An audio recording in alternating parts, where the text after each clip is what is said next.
आज दुपारी तापचीर चौकाकडनं काळेवाडी फाट्याकडं जाताना राटणी फाटा जवळ दोन महिला वय वर्ष 24 आणि 20 या दोघी बहिणी आहेत.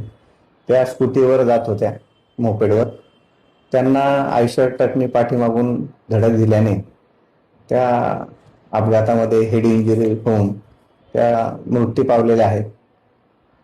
त्या अपघातामधील ट्रक आयशर ट्रक आणि ट्रकचा ड्रायव्हर यांना ताब्यात घेतलेला आहे. पुढील अधिक कारवाई करून गुन्हा दाखल करत आहोत. ट्रक नेमका कोणाचा काही माहिती मिळाली का? हा ट्रक कुठं चालला होता? हा ट्रक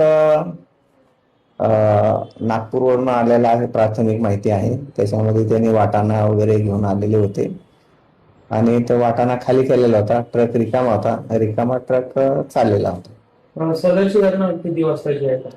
सदरची घटना ही दुपारी 1:15 वाजताच्या दरम्यान घडलेली.